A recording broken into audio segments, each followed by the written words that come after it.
If you want to make money woodworking, then the first thing you have to do is select projects to make that will sell very well. So in today's video, I want to give you 5 project ideas that sell really, really well. And if you stick around to the very end, I'll even give you a few honorable mentions that didn't make my top 5. All of these are projects that I've made before. Most of them I've sold very well. One of the projects I'm going to tell you about, I just made for the first time, and I think it's going to sell really well, but I'll tell you more about that later. So just keep watching.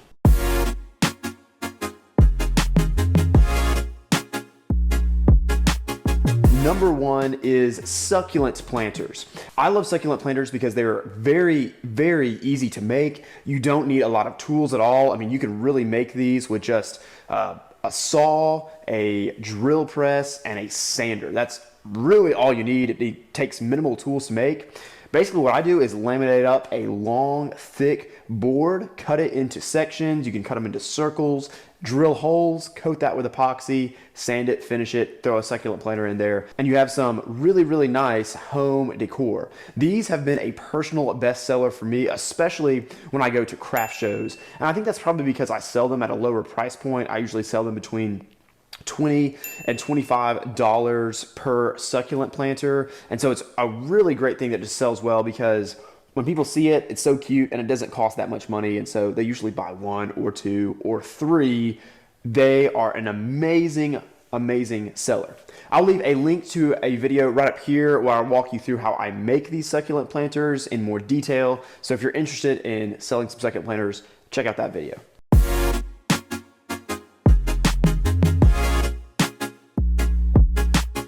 Number 2, this is probably easier to make than even succulent planters, and it is coasters. Once again, you could probably make these coasters with just a table saw and a sander. Not a lot of tools required. What I do, I believe for most of my coasters, is I make them about 4 1/4 by 4 1/4 inches. Sometimes I just make it out of one type of wood. Sometimes I laminate lots of different species of wood to give the coasters a little bit more interest. But these, once again, have been a great seller for me. Here's a few reasons why I love coasters. 1, they sell great at craft shows. I usually sell them around $15 to $20 for a set of 4 coasters. You can adjust that for your market, but they sell very well at craft shows, but they're also great to sell online because you can throw them in a very small package, ship them pretty inexpensively. And so if you sell your projects on Etsy or on social media like Facebook, Instagram, and you want to ship some coasters halfway across the country, you can do that in a very cost-effective manner. With one day in the shop, you could probably batch out hundreds and hundreds of dollars worth of coasters and then sell them online over the next few weeks. A power tip for selling coasters, especially if you're at a craft show, is pair them up with a more expensive product. For example, if you have a really nice cutting board, maybe you're selling it for $100, $120, you might say, hey, if you buy this cutting board, I'll throw in a set of 2 coasters or a set of 4 coasters for free. And so not only do coasters sell very well, you can sometimes use them as kind of a incentive or a promotion to sell some of your bigger items at a higher price point.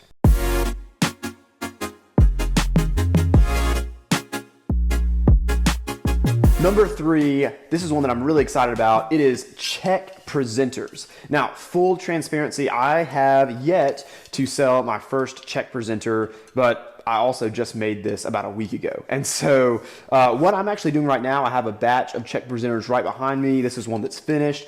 And I am going to local restaurants in my area and I'm saying, hey, instead of using just a generic leather check presenter that you find on Amazon, get one of these. It has a lot of character, is being presented to the customer right before they're deciding how much they want to tip. And so just having a very nice custom made check presenter to sell to restaurants can be an absolute win. Several things you can do to up your game with these. Tip number 1, go to the restaurant and see what kind of vibe they have. Some restaurants might be a little more high end, kind of like a steakhouse, very nice restaurant. If that's the case, probably lean toward making these out of some black walnut. However, if you go to a restaurant, it's maybe a little bit more rustic. Maybe you want to go with some hickory check presenters. Think about the type of restaurant you're pitching this to and then design the check presenters for that restaurant specifically.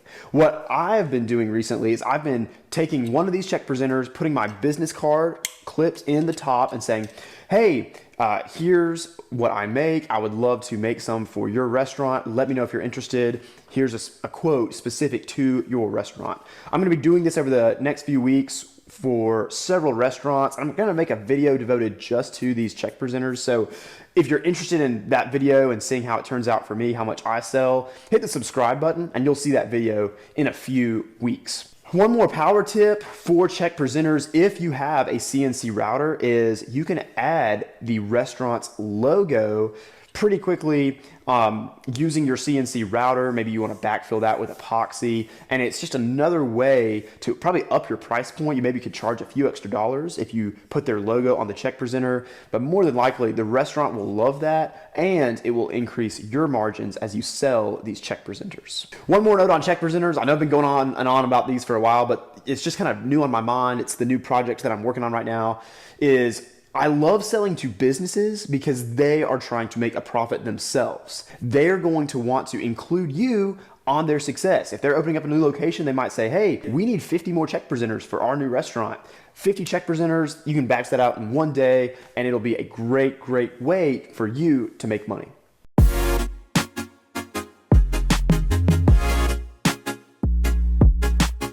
Fourth woodworking project that sells really, really well, it is cutting boards and charcuterie boards. This is one that I made semi-recently. It's just got a handle, and you can tell this is a very simple build. I have a pretty old video on the channel that talks about how I make charcuterie boards. I'll link it right up here if you're interested in checking that out. But these, once again, at craft shows have been a great seller for me. I've also sold lots of these on social media, through Instagram, and just word of mouth as well. I love cutting boards and charcuterie boards. I know it's probably talked about a lot, but you can make them as nice and as complex or as basic and simple as you want to. You can just do a simple long grain glue up with the same species of wood, plane it down, sand it down, put some finish on it, and sell it at a lower price point, maybe $40, $45, $50. Or you can make a more complex cutting board like the one you see right here, sell it for $100, $120. And both of them, in my experience, have sold very, very well. Just kind of depends on the type of customer you're selling to. If you're going to a craft show, I would recommend bringing a mix of both, because you're gonna have some people who really see that ingrained cutting board that's much more detailed and they'll appreciate that, but some people will just say, hey, it's the same size as this basic one over here and this one over here is half the cost, so I'm just going to buy this $45 cutting board.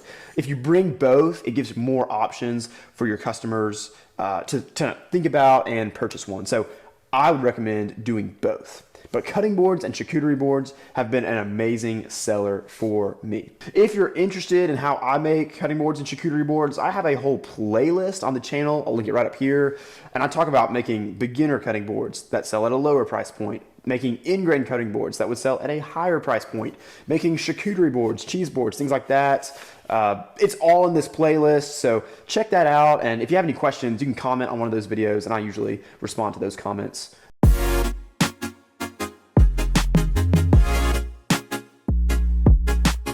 Project number 5 is folding camp chairs. Once again, I love this project because really, like all of the projects I've talked about in this video, you can make it with very minimal tools. In fact, if you don't even have a woodworking shop, you can probably just make these with extension cords and a folding table out in your yard. They are dead simple to make. You can make them with just a drill and a jigsaw and a sander, and they are so cool. They fold down so that they are really easy to store, but they're very comfortable chairs that people will want to buy to put around a campfire, to put at a campsite, maybe to tailgate with. These camp chairs, I promise, will be a great seller for you. Once again, I have a whole video on the details of how I built these camp chairs, linked right up here and in the description. Check it out if you are interested. So those are my top 5 projects right now that I would recommend making if you want to make money woodworking. I did want to give you 2 honorable mentions, just things that you might want to, as you get more advanced, get more experience selling your woodworking projects, that you might can take on. And number 1 with the honorable mention is an epoxy serving tray. I have a video that I'll link in the description on how I made this exact serving tray. And I think what I'm going to do before I try to sell this one is actually add some handles on it, because really I don't recommend people cutting veggies or anything like that on an epoxy cutting board. So I always market them as a serving tray, but these will sell so well. People right now love the epoxy river type serving trays, and so these are not only amazingly fun to make, but they will sell very well at a higher price point. Once I throw some handles on this board, I'm gonna probably sell it for, I don't know, I'm thinking probably $120. This will be a great seller for you. If you've never done any work with epoxy, I'm gonna leave a link in the description to some TotalBoat products that I love. And you'll actually, if you use the link in the description, be able to get a little discount on your purchase with TotalBoat epoxy. So check out that if you're interested in making one of these epoxy serving boards. And number 2 for the honorable mentions, it is coffee tables. I've made a lot of coffee tables in my time. I've sold several of them, and once again, they're really fun to make and they're great to sell to a higher price point. Couple of tips on selling coffee tables. Number 1, if you can, market to businesses. In general, businesses are going to buy more furniture than an individual consumer because they have more space to put furniture in. Coffee shops need coffee tables. Groundbreaking idea, I know. So if you are already selling to restaurants or coffee shops, maybe you've been selling check presenters like we talked about earlier, once you have an established relationship, it's great to go in and say, hey, don't know if you know this, but I also make coffee tables and I would love to sell you a few if it's something that you are interested in.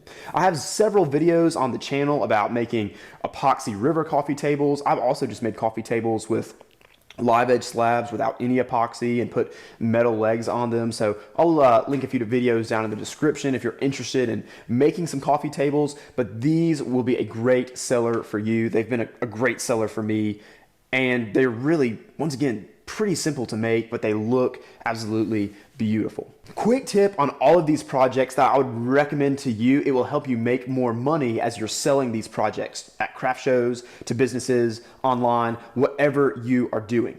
When you are in the shop, build projects in batches. What I mean is you really won't take much more time making 10 cutting boards than it takes to make 2 cutting boards. It's way easier to make 100 coasters at one time than it is to make 10 coasters at one time.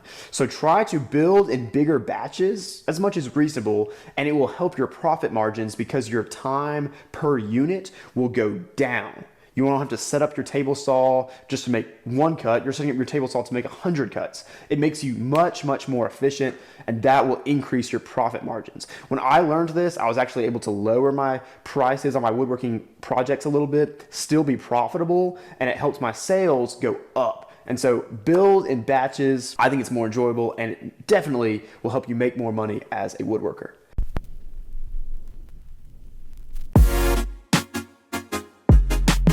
Number 1 on the list is gift shops or local stores. Over the years, I've placed my woodworking projects in several gift shops or local stores or local shops that display the work of local artists. And this can be very nice because it's extremely hands-off. I don't have to sit around waiting for a customer to walk in.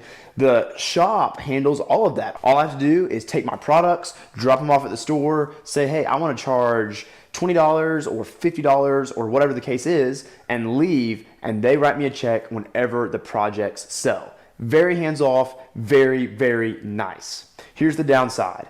In my experience, most of the shops that I've worked with charge between 20 and 40% commission on the projects. So if I sell something for $100, they're taking between $20 and $40 of that right off the top. And in some cases, 40% is my margin on a project. And so in some of these cases, I really am not making any money at all. So while gift shops can be nice because they're extremely hands-off, it can be really tough if you're truly not making any money. Here are a few suggestions I have with gift shops. If you can find a gift shop that's charging about 20% commission, you can probably find some woodworking projects where you can still keep a margin higher than 20% so that it's worth your while to sell your products in that shop. Another thing you can think about is, do you know someone who owns their own gift shop? Maybe, you're a good friend of theirs and they would be willing to help you out and give you a discounted commission rate, especially if you're just getting started. It never hurts to ask. Remember, you can always negotiate these things with the shop owner. But a gift shop can be a great way to get started and a great place to sell your woodworking projects. Channel number 2, Facebook or Instagram. Now, this is actually how I got started selling my woodworking projects. I think this was back around 2020.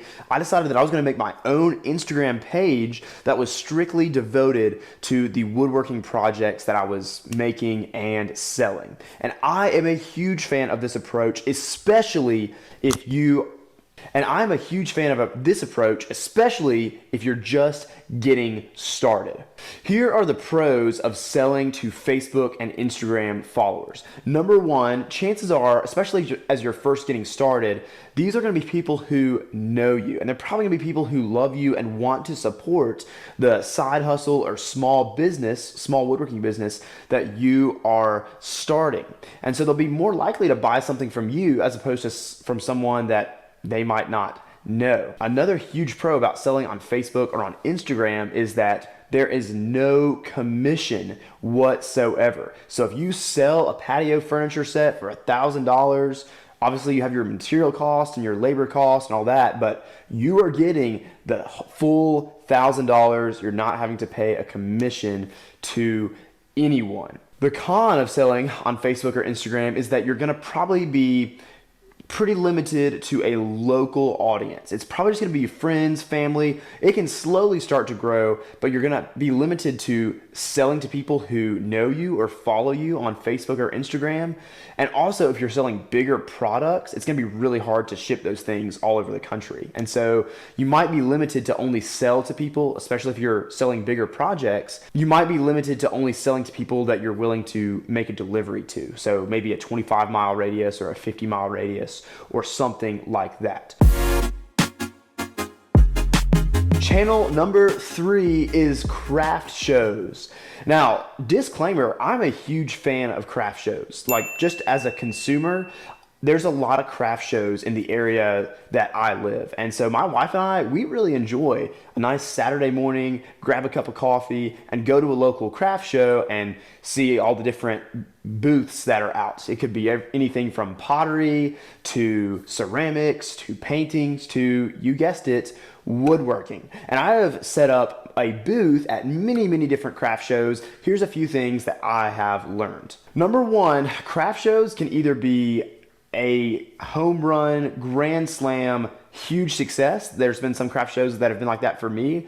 And then other craft shows can be absolute duds. One of the best craft shows I went to, I was selling products so quickly that myself, my wife, and a helper that I had, we could not get to customers quick enough. I think we sold about $500 every hour worth of product. It was a great success. Probably the worst craft show that I ever did, I wasn't even at, and I hired some friends to man the booth for me. I said, hey, I'll pay you $200 for the whole day if you man the booth for me. And I think that whole day I only had $250 worth of sales. So basically I made zero money that day. So why are some craft shows amazing and some craft shows duds? I believe that you need to do a lot of research in determining if you're going to go to a craft show. Generally speaking, woodworking products are going to sell at a higher price point. And so if you go to a craft show that it's just not as nice, maybe it's a little more flea market variety, people are not going to want to shell out $50, $75, $100 on some of the products that you are making. They might be at a craft show that's geared more toward lower price point items like t-shirts and keychains and things like that. So my recommendation is find craft shows that are nicer, that are geared to clients who have a little bit more spending money, and you'll be way more successful there. You might pay more for a booth at a nicer craft show, but trust me, it is worth it. If you're gonna pay $25 for a booth at a craft show that is not a well thought of craft show, it's not going to be worth your time. One more power tip for craft shows that I've discovered is that you want to have some products that are lower price point. Think coasters, succulent planters, small cutting boards. Things in that $20 to $40 range are great because people who are at craft shows, sometimes they're gearing up for Mother's Day or Father's Day. They're wanting to buy lots of gifts for people on their list. And so if they see something that's at a lower price point, they can be more likely to pick up that. And they can also learn about you, your business, your brands, pick up a business card, and maybe make a repeat purchase in the future. Before we look at the last two areas where you can sell your products to make money woodworking, if this video has been helpful for you, hit the like button. It just really helps me out. And then also subscribe, because we're always talking about how you can make money with woodworking on this channel. So if you're interested in that, subscribe. It'll just keep future videos where you can find them easily. It's totally free. Anyways, let's get on to number 4.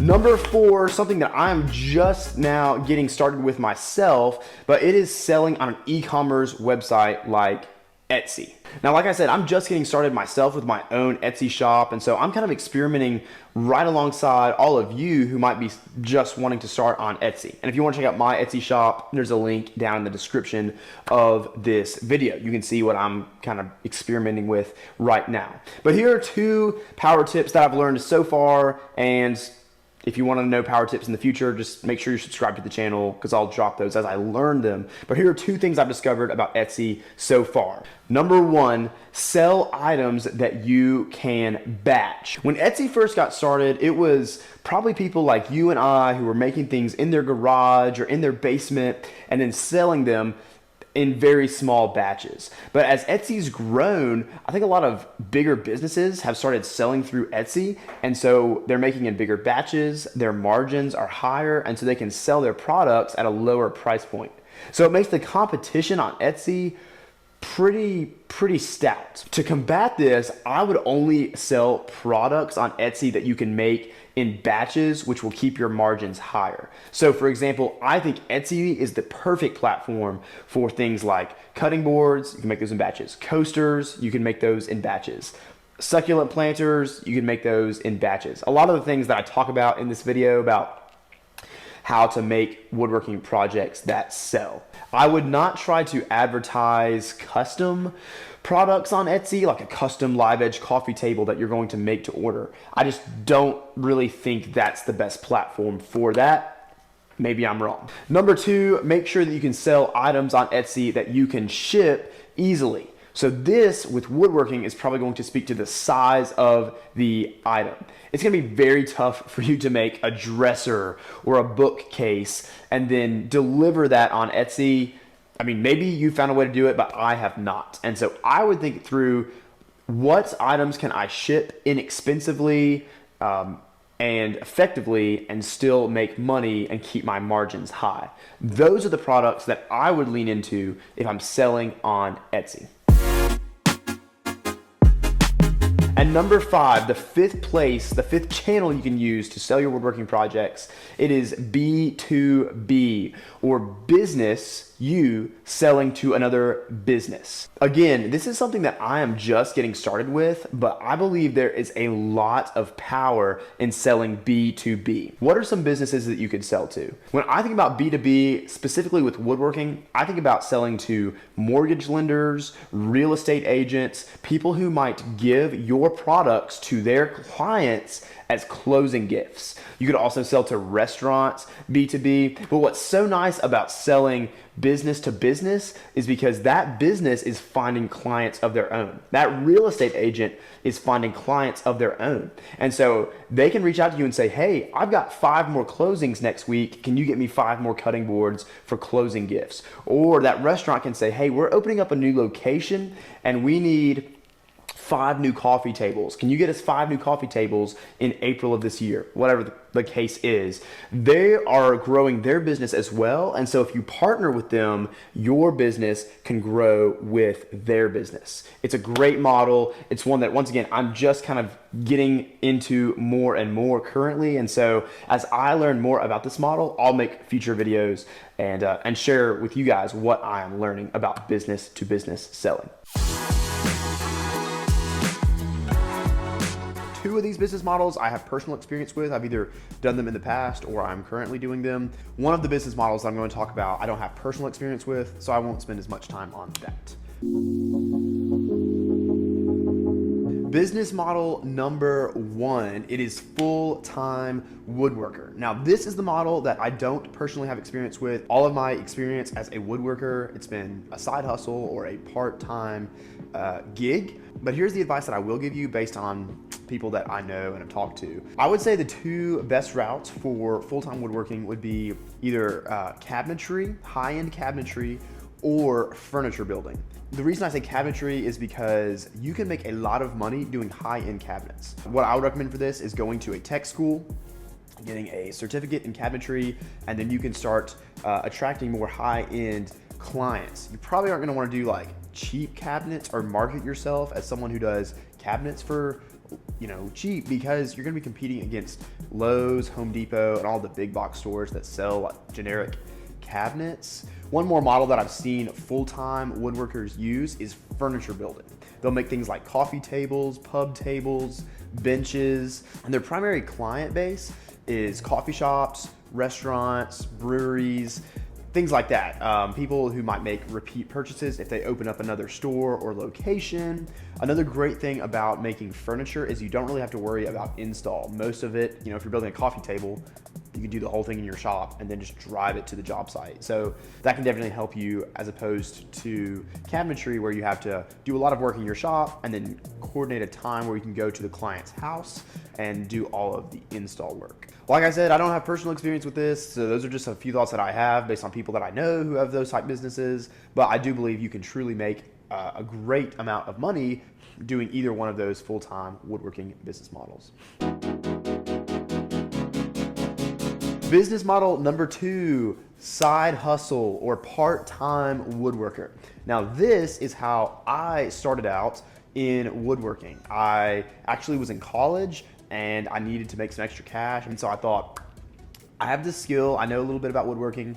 I've been doing it for, at that time, about 8 years. And so I'm gonna start making things. I'm gonna start an Instagram page and start making stuff for people. I did that for several years and it was pretty successful, but I definitely learned some lessons along the way. Here is the number 1 thing I would not do if you are wanting to have a side hustle woodworking business. The number 1 thing I would not do is agree to making custom projects. And here's the reason why. If you're part-time or if woodworking is your side hustle, more than likely you don't have a complete industrial grade full shop. You don't have the 24-inch planers, you might not have a jointer, your dust collection is probably not everything it could be, you don't have 28 types of sanders in your shop. And because of all of this, projects will either take you a lot longer or there will just be some projects that you can't make well. When I was doing woodworking as a side hustle, I was so desperate to get business, I would agree to these custom projects that I didn't even have the capacity in my shop to build these things. And so I would agree, I would quote them a price, and then usually I would spend half of that money that they were paying me just to go and buy tools to do the project. And so by the time I completed the project, I really didn't make any money. I mean, I got a free tool if you want to look at it that way, but I really hadn't made any money. One more reason why I would not do custom is if it's your part-time job, if this is your side hustle, more than likely you don't know just how to build anything. And so you might be really good at building cutting boards, but you might not have any experience building coffee tables or bookshelves. And so I would really recommend sticking with what you are good at. In fact, if you are wanting to side hustle, here's the number 1 thing I would recommend. Niche down. Pick a niche, 1 or 2 or maybe 3 products that are all kind of related to one another, and just do that amazingly well. The probably most basic example that comes to my mind is cutting boards. And I have an entire playlist linked right here about all of the different cutting boards I've made. And cutting boards for me, when I was doing this, they were one of my best sellers. If you can pick something that's small that you can batch out, you don't have to wait on orders. You can get in your shop and create 50 cutting boards at a time, which will be super efficient. Your price per board will go down, and then you can spend the rest of your week marketing them, selling them on Instagram, selling them on Etsy, whatever you do. Niche down and get really, really good at those 1 or 2 things that people want to buy. For me personally, the best selling projects that I had when I was doing this as a side hustle, it was cutting boards, charcuterie boards, and succulent planters. Succulent planters were actually an insanely well-selling product for me, and I have a video right up here that I'll link that shows how I made my succulent planters, and I'm actually going to be remaking that video soon just because I feel like the quality of the video wasn't as good. It was one of my first videos. Anyways, succulent planters sold really, really well, and so I'd go in the shop even before I had orders, and I would just make 10, 12 at a time, and I'd sell those things for 20 bucks. And so if I could make in one day 10 succulent planters, that was $200 worth of sales for that one, 3 or 4 hour period in the shop, which was really, really good. Third business model for how you can make money as a woodworker is being a content creator. Now, I told you that the side hustle is what I have done for the last few years. I'm doing the content creation method right now. I mean, you're watching one of my YouTube videos, and I'm in the woodworking shop. Later today, I'll be building some woodworking projects that I will sell. When you add a layer of content creation to your woodworking business, you're adding essentially a few more income streams in addition to what you make just by selling your woodworking projects. So I do make money from the videos that I create and my YouTube channel. It's actually, at this point, at the time of me recording this, it's still extremely, extremely small. In fact, at this point, it'd be worth it just for me to be selling woodworking products. I actually would have made more if I just focused on that looking backwards, but I'm looking forwards thinking, hey, in the future, these videos can always be up on YouTube, hopefully always helping people, and they'll kind of continue to work for me even if I can't be in the shop. Let me walk you through a few tips if you're interested in the content creation strategy. Tip number one, if you want to do content creation strategy for woodworking, it does allow you to do more custom projects. For example, I just got commissioned to make some floating shelves for my church, and normally this is something that I would not take on if I was just doing the side hustle method that we just talked about, because I've never made a project just like this before. It's custom. I actually had to buy a few tools for the project. You get the idea. However, what I'm going to do is film a video, so subscribe if you're interested in seeing that, but I'm gonna film a video on making these black walnut shelves, how I make them, how I install them, how I finish them, all that kind of stuff. And so it will be kind of dual purpose for me. I'll get the money from creating the shelves, but I'll also get to make a video for all of you to watch about the process for me making it. And so I'm now a little more open to, taking on custom projects, because I'm guessing that most of you don't want to watch 200 different videos on how I made a cutting board. I mean, maybe you do. If you do, let me know in the comments. And I definitely love making cutting boards, but that would probably get old pretty quickly. And so I actually try to take on more custom projects to keep the videos I make on the channel interesting and varied, and not just the same thing over and over and over. Tip number two for content creation strategy is diversify how you are bringing money in. Now, there are several ways to make money as a YouTuber. I'll quickly walk you through the ways that I'm currently making money on YouTube. Number one is AdSense. So maybe if you were watching this video, you had an ad pop up on the video that you could either skip, or maybe you couldn't skip it, and that played before you got to watch this video. I will get a small cut, very small cut of basically what the advertisers are paying YouTube to run that ad on their platform. And then YouTube takes some of that money and gives it to the content creators, who draws the audience to YouTube. Hopefully that was confusing enough for you. Basically, I get some ad revenue from videos. That is super small. In fact, a quick secret, right now, at the time of me recording this video, I have earned exactly $0 in ad revenue. It takes a long time, a lot of views, a lot of subscribers to build that up. So I'm not even there yet. It's not the main thing that I'm banking on. The second way that I make money as a content creator on YouTube is through affiliate marketing. Now, here's what that is. I know it sounds a little strange, but basically this is what it is. In almost all of my videos, in the description of the videos, I'll say, hey, if you like this tool that I use, links in the description, or here's a helpful tool, links in the description. And even in this video, I'll put maybe like my top 25 favorite woodworking tools. Link is in the description. And then I will link to wherever those tools are found on the internet. Usually it's Amazon for me right now. And if someone goes and clicks on that link and they decide, you know what, I want to buy this digital angle gauge. I need this in the shop. Ben says it's worked really well for him, so I'm going to buy it.